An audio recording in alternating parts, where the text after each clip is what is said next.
Missouri families will still be able to send their kids to private schools on the state's dime. Judge Brian Stumpy denied an attempt to stop the state's Missouri Scholars Program. Hannah Falcon reports on the background of this case and what's next.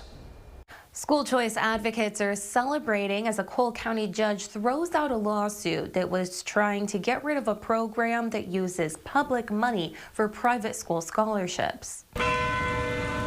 The $51 million program pays for low-income Missouri families to receive specialized education at the school of their choice. Brian Cleveland represented 3 Missouri families in the lawsuit who were already using the program and worried about losing it. Enabled them to not only get the best education environment for all of their children, but also to be able to have the funds for needed expenses, whether that be a reading tutor in one instance or a computer for homework in another instance. The Missouri National Educators Association filed the lawsuit last year after the governor signed a budget that puts $51 million toward private school vouchers. This is about students in schools having access, and every public school welcomes every child, and if you're going to take public dollars, you have to do that as a private school too.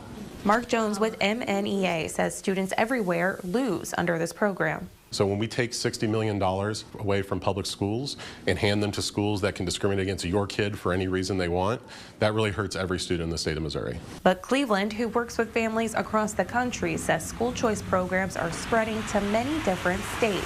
And as parents are having more interest in having these options available, they're seeing more interest in legislatures to adopt these sorts of programs to meet parent demand to actually have the resources where these options are available not just to wealthy families, but to all families. But this may not be the end of the fight. NEA tells me they're working on an appeal to try to get this lawsuit taken up by the Missouri Supreme Court.